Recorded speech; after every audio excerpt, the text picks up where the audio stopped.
For today's video, Honda CRF 150 FIL. Guys, ito ang history niya is nabundol ito ng tri-cab. So nasintro talaga ang pagkatama ng kanyang motor guys. Kaya malaking impact, wasak ang kanyang kalubluban ng kanyang headlight. Pero ang pinagtataka lang guys, ang lente niya hindi nabasag. So tanggalin ang kanyang mga busina, lahat ng kanyang wiring.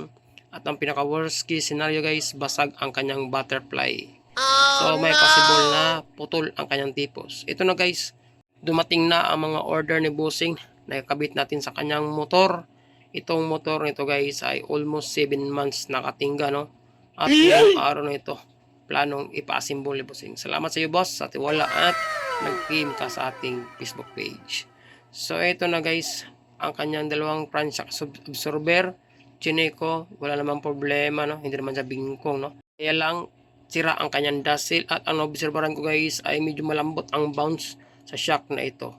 So nakapag-decide ako na palitan siya ng oil at saka dust seal at saka oil seal. So ito guys, ox pa naman ang kanyang bounce, no. Duda ko na ito is hindi naman siya pumutok. Kaya lang may tama guys. So ito ay resulta ng pagkabundol ni Bossing. Pero nagsuggest ako na dalawa na lang siguro ang palitan ng oil seal at saka dust seal, pati na rin oil ng shock na ito para balik ang bounce ng dalawang shock na yan guys. Since itong motor na ito ay almost 2 years na at meron pang napalitan ng oil. So ang isa din sa problema na encounter ko guys, walang display ang kanyang dashboard, you know. Ang ng ating susi ay walang kailaw-ilaw ang kanyang neutral. So ulitin ko lang guys, ang history ng kanyang motor ay nabundol si Bossing ng tri-cab. So yung tri-cab guys, biglang huminto sa gitna. At ang problema lang is medyo nakatulog si Bossing. Kaya malaki talaga ang damage ng kanyang motor. Lahat ng mga wirings dyan natanggal. You know, ito yung mga basag-basag sa kanyang likurang bahagi ng kanyang headlight. So natanggal din ang sakit ng kanyang dashboard guys, no? Kaya pala hindi siya umilaw. So try natin siyang ibalik. Resulta na rin ito ng impact ng pagkabundol ng kanyang motor. So try natin siya ibalik. So dala ko nito guys, baka ito lang dahilan kung bakit hindi umilaw ang kanyang dashboard. So yun, nasapak natin. So try natin on uli. So ang problema is wala pa ring display ang kanyang dashboard. So ngayon, ang gawin nito, since may problema ang kanyang electrical, is pumunta muna tayo sa kanyang battery line. Sa kanyang battery guys, meron dong fuse o fuse box na nakalagay. So tanggalin natin itong socket na ito. So balikan natin yan mamaya ang kanyang dashboard guys. I-check muna natin ang kanyang electrical. Kasi lahat ng mga wire nito guys ay natanggal. So, meron pa itong mini driving light at saka big horn. So lahat yan guys ay natanggal ng kanyang wiring. So check muna natin ang kanyang battery kung meron bang laman. Kasi itong motor to ay almost 7 months nakatingga. So yun guys, goods naman ang kanyang battery. Check muna natin ang kanyang fuse. Kasi sa kanyang fuse box is meron siyang main fuse. Ang main fuse niya is 20 amperes. At ang apat na fuse naman guys ay 10 amperes. So sa apat na fuse na yan guys, isa ang nadiskubrihan ko is putol. So check natin. So yan guys, klarong-klaro no? Putol talaga ang gitna ng kanyang fuse. At ito ay nakalocate mismo sa I na fuse box. Kasi nakahilera po doon ang bawat electrical niya. So yun, napalitan na natin ng fuse. Swerte ni Bossing, umilaw ang kanyang neutral light at mayroon ng display ang kanyang dashboard. Solve natin ang kanyang wiring guys, kaya proceed tayo sa harapang bahagi ng kanyang motor. So ito na guys, natanggalan natin ang kanyang butterfly. So yung mga tinanggal ko. So ito ang pinaka worst case scenario, tulad ng sinabi kanina, putol ang kanyang tipos. At isa sa nabserbaran ko guys, ang kanyang tipos ay napakaliit. Kaya pala ito ang itsura ng kanyang motor guys, nakahilata pagkaputol ng tipos. So ito na guys, nakabili na si Bossing ng kanyang back cover na cowling sa kanyang headlight. So ito yung original niya, basag. Kaya natanggal ang kanyang cowling. So ito naman ang kanyang bagong butterfly at saka center post. At ito rin ang kanyang bagong oil seal. Magkapareha yan guys. Oy, magkaset pala. So sa bawat set ng kanyang dust seal ay nakalaga ng 1,550 pesos. So dalawa ang pinili ni Bossing guys kasi gusto niyang palitan ang dalawang oil seal at saka dust seal. So bingkong din ang kanyang axle ng kanyang gulong. At pumili rin si Bossing ng bagong gulong. At ito naman ang kanyang bagong headlight set. So nakalimutan kong tanongin si Bossing guys kung magkano ang presyo. At ito naman ang kanyang cowling magkaiba po ang kanyang presyo guys. Kapag genuine parts is hindi po set yan guys. So magkaiba po ang presyo ng o mag-individual po ang presyo. Ito naman ang oil na gamitin natin sa kanyang front shock absorber 10W40. So yan ang dalawang oil shock niya guys. Apply natin ng oil seal yan. 1 hour later.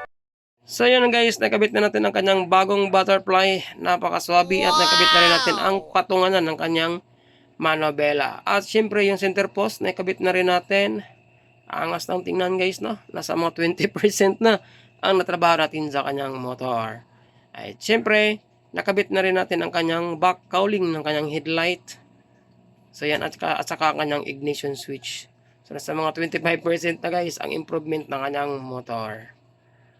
So masaya na si Bossing guys kasi nakabit na natin ang kanyang bagong center post at saka butterfly. Bukas naman uli.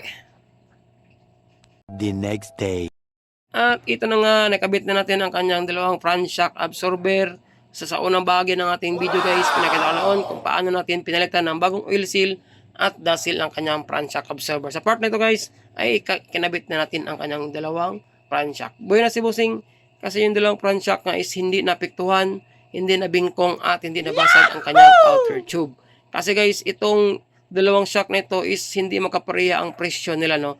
Yung isang shock is nasa mga 24,000 at isang shock naman is mga 26,000. Medyo may kamahalan na rin at almost 50,000 na rin.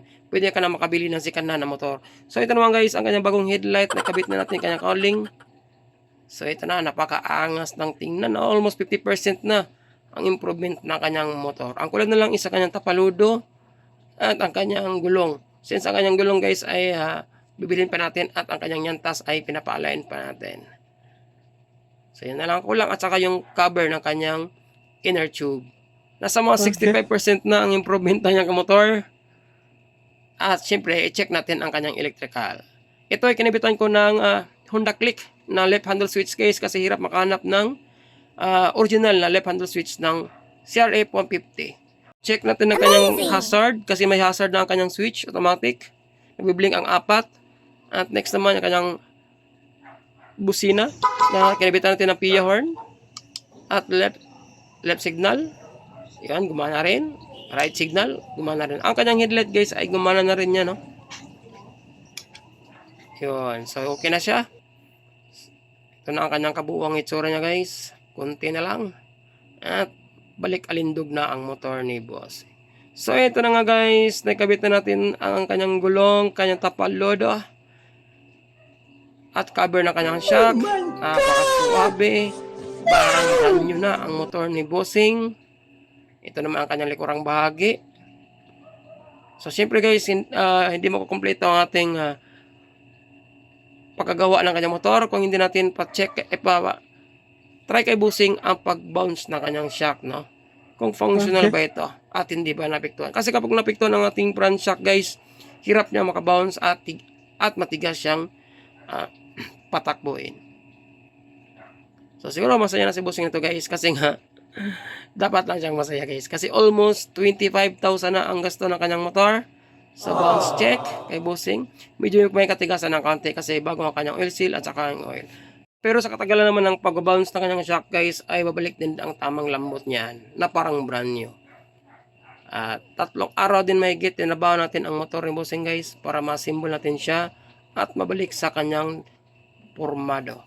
Yan lang guys, no? Maraming salamat at siyempre see you sa aking next video. Right safe, God bless. Shout out to Bossing.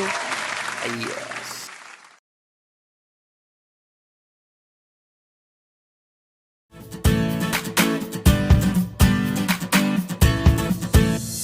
Today's video, Honda CRF 150 Fi ay bibigyan ko ng tips kung gaano kadami ang tamang oil na ilagay natin sa kanyang front shock. Nagkataon is magpapalit tayo ng oil seal, nasira na ang kanyang dust seal guys. So isa lang saan ang papalitan, kailan sinabi ni Bossing na 2 na ang papalitan kasi malambot na po ang isang shock niya. Doon ako is putok na ang kanyang oil seal at itong shock naman na binangs ko guys is maganda pa, kaya lang hindi pa siya pumutok.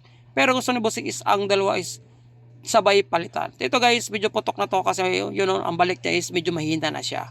So ngayon, ang gagawin natin is siyempre baklasan natin ang dalawang tubo na yan guys. Ngayon, nabaklasan natin ang kanyang tubo, nalinis na natin. Pero ang problema kapag mayroon kayo ipasok ang ating dust seal, tulad dito guys. Siyempre may bibigay akong tips sa inyo para hindi kayo mahirapan ipasok ang dasil at hindi siya masira. Napakasimple lang, kuha lang kayo ng electrical tape, tapos ilagay nyo lang sa gitna yung may kanal. Ang purpose nito, para pagpasok ng dasil, ay tuloy siya guys, tuloy siya. So side by side lang yung may part na may madaanan ng ating oil seal at saka dasil. So, dapat takpan natin yan. Para automatic, masislide lang ang ating dasil guys pagpasok. So ganoon lang po ang paraan at huwag natin pilitin para hindi masira ang lips ng ating dasil at saka oil seal. So napaka-importante po ang lips guys kasi dyan po dumadaan ng oil. So kapag masira yung lips, automatic magli-leak ang oil. So next, ang oil seal ilagay natin. Hindi dapat magkabaliktad yung oil seal guys. Dapat yung malaking spring is nakaposition sa ilalim.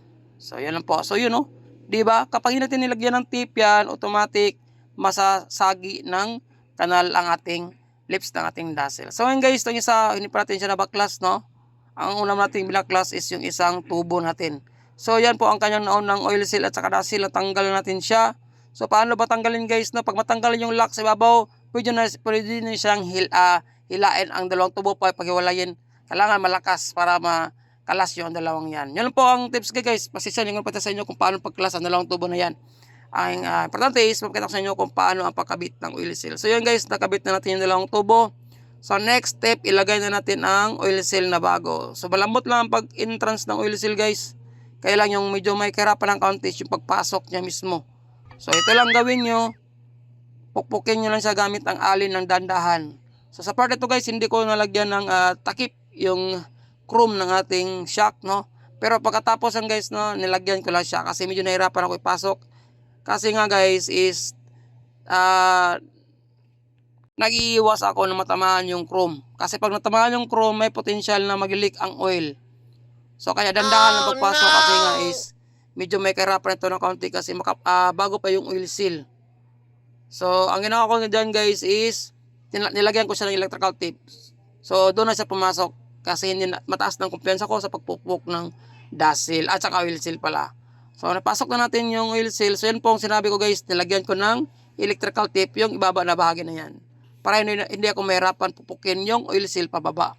Kasi nag-iiwas ako matamaan yung chrome ng ating shock. So, yun po ang tips ko guys, no? So, ngayon maglalagay na tayo ng oil. So, ang tamang oil at dami pala na nilagay natin guys ay 200 ml per tubo. Yan ha, 200 ml. So, kung medyo may kalambutan ng kaunti at lagotok, pwede yung dagdagan ng kahit at least 20 or 30 ml lang na oil. So, pero sa akin guys, 200 ml sapat na per tubo. So, ngayon dandahan lang aking paglalagay ng oil. Tapos, kapag napil ko na medyo bumaba na yung oil, saka na magdadagdag ng oil. Purpose ang guys, kasi yung tubo natin sa gitna is may butas yan sa ilalim. At ang yung butas na yun ay doon lumadaan yung oil na nilagay natin. At tumatagos yon sa ating outer tube. So, ibig sabihin guys, yung outer tube natin, yung may kulay gold na yan na outer tube is meron niyang oil. So, doon sa butas sa ating inner tube na tubo, doon siya tumatagos at unti-unting lumalabas sa outer tube.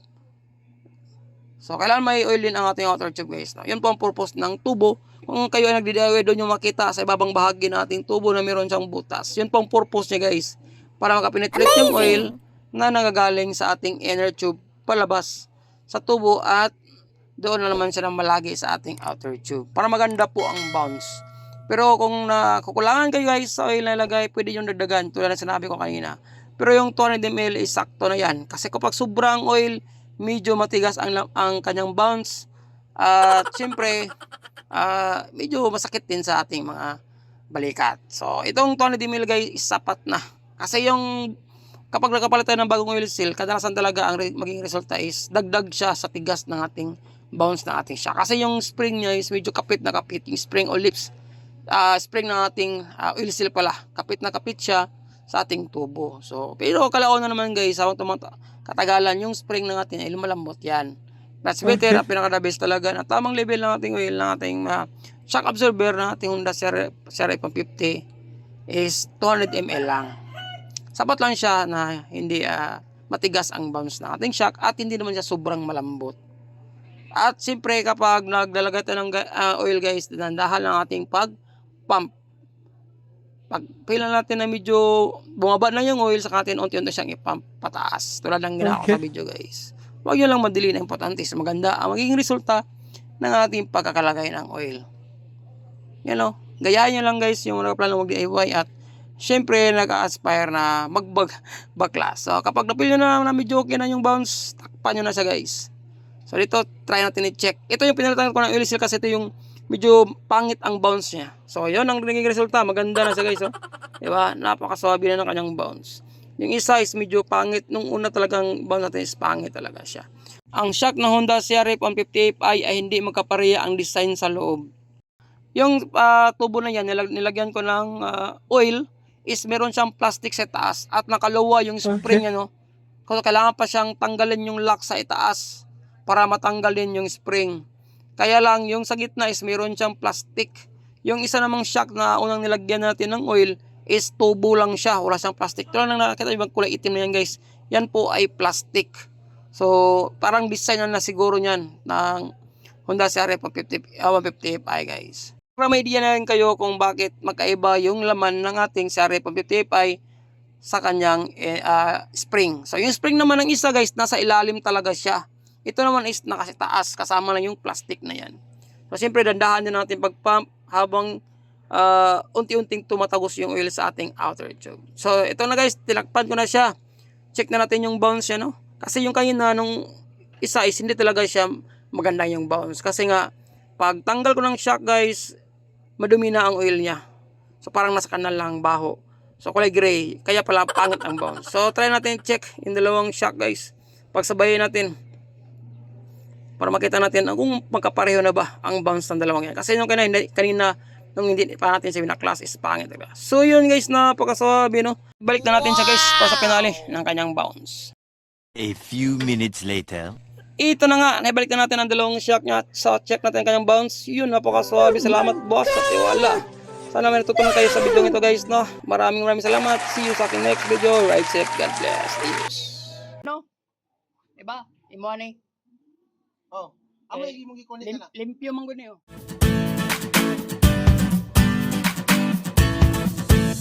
Good day guys, and for today's video, Honda CRF 150L ay nagkaroon ng problema sa kanyang electrical system. Ang history nito guys ay nabundol ang kanyang motor nang ito ay na-assemble, nawala ang kanyang kuryente at ang kanyang fuel injection. So ito yung picture niya guys nung ito ay nabangga ang kanyang motor. So ayan, napakahirap isipin kung paano nangyari ang kanyang itsura. Kaya nautso ang kanyang gulong at saka yantas. So ngayon guys, ang problema ng motor na ito is pagkatapos ma-assemble is nawala ang kuryente ng kanyang ignition coil at ang buga ng kanyang fuel injection. So nakumpleto na po ang pisa, yung motor fly at tipos. Kaya lang pinaka worst case scenario is nawala yung kuryente at saka ang kanyang buga ng kanyang gasolina. So yung kanyang ECU guys o ECM ay tinest ko na yan sa kakilala niyang motor, goods at saka functional. Pati na rin kanyang injection is goods. Ito pinakaunang subok namin na pinalitan kasi kaya naman ng bulsa ng customer sa may 100 plus lang. Ang problema is walang kuryente pa rin na lumalabas sa kanyang tension wire. Nagsubok na kami ng kanyang injection, goods pa rin at saka functional. So meron tayong video dyan guys sa unahan na tinry namin yung i-check na functional siya.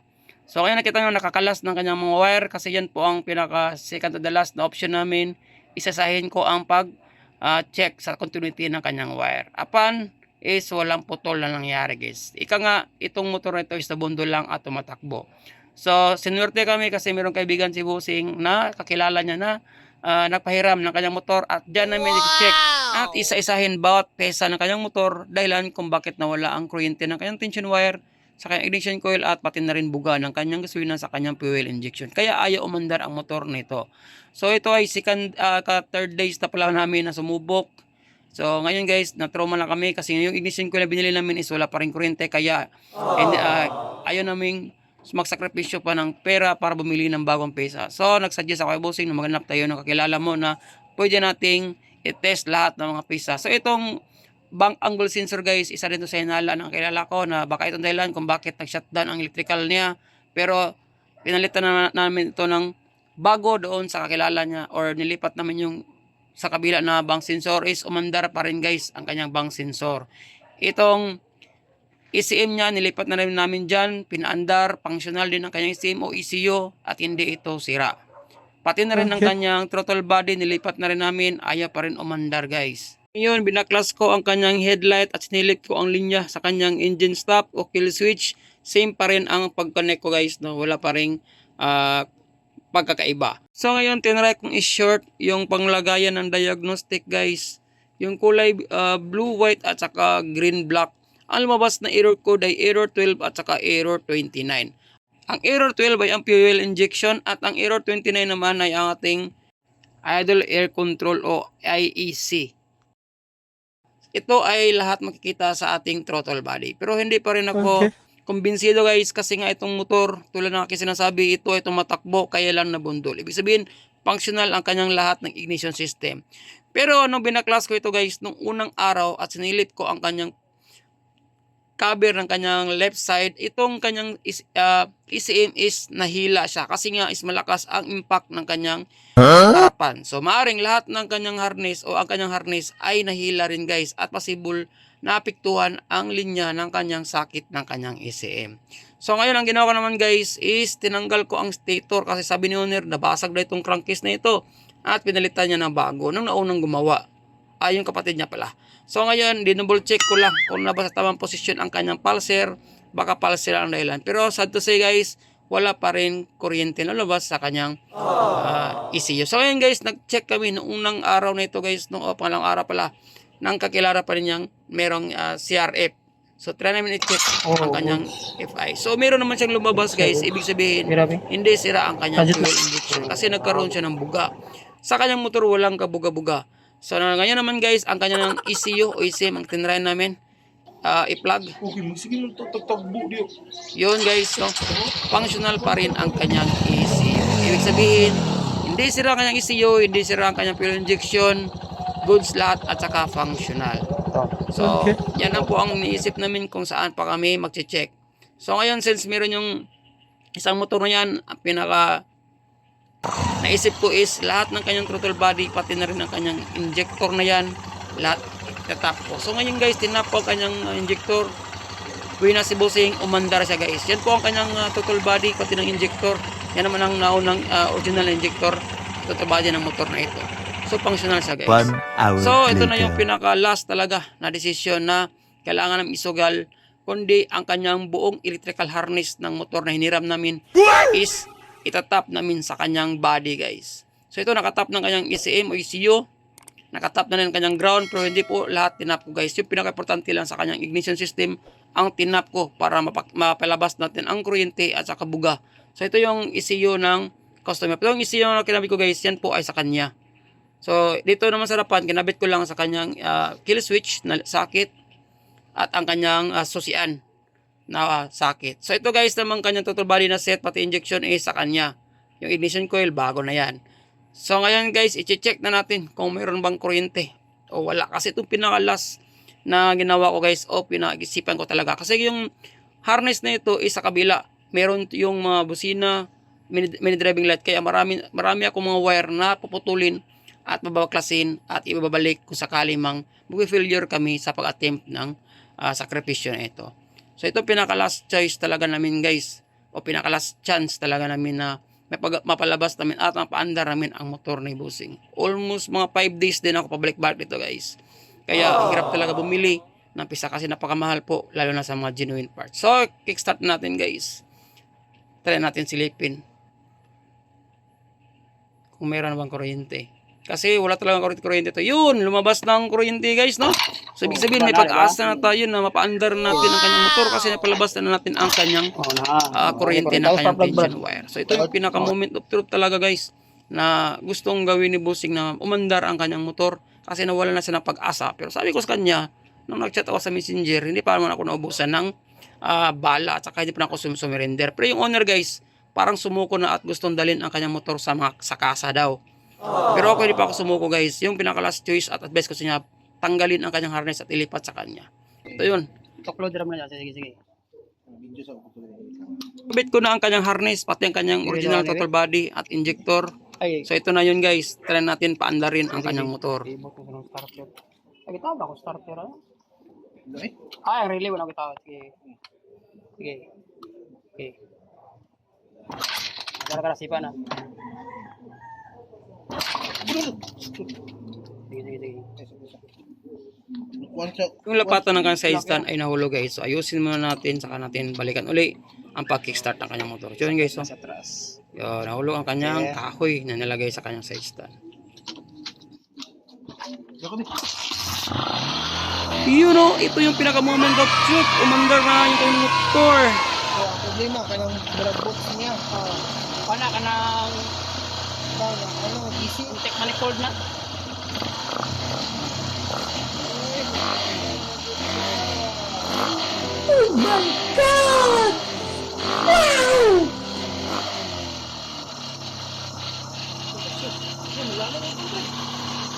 So yun lang no, kapag ganitong senaryo guys, ito yung pinakamahirap talaga kasi kahit mag-search ka sa YouTube, walang upload na ganitong problema o sakit na nangyayari sa Honda CRF 150 na motor. So sana guys itong video na ito ay malaking tulong ito sa mga maka-experience na nabundol ang motor at biglang nag-shutdown ang kanyang ignition system. So advice ko is huwag muna kayong bumili ng pisa guys. Mag step by step muna kayo para hindi kayo makagasto ng malaki. Tulad ng ginawa ko guys to. Kailangan talaga magsakripisyo tayo, maghanap ng kilala, saka tayo makakonclude at makakonfirm sa sakit ng ating motor. Matagal man ito natapos na proseso, almost 5 days din, at least hindi kami nakagasto ng malaki at nakatipid si Busing ng pesa. Kasi lahat po ng pesa na binanggit guys, throttle body, ECM, lahat yan may presyo at hindi basta-basta. So at least kahit matagal, nakuha namin ang sakit. At ang pinakamasakit dito guys, ay napakamahal po ng buong harness, ay nasa mga 7,500 pesos po ang kanyang genuine. So mahirap po isipin, nasasakit lang pala ang problema ng kanyang motor. Hindi na natin siya ma-solve kasi nasa loob po talaga ng sakit ang problema. Okay lang kung nasa labas ang problema ng wire guys, kaya pwede pa natin dugtungan. Pero ito is possible, may nagkaroon ito ng possible problema sa loob ng kasakit, nagkaroon ng disalignment. Ang importante is natapos natin ang kanyang motor at nakita ng kanyang sakit. Shout out sa Busing. Maghihintay pa tayo ng order guys ng kanyang harness. Yan lang guys sa araw ito. Maraming salamat at syempre see you sa aking next video. Ride safe. God bless. Ayan, masaya na si Busing. Ayun.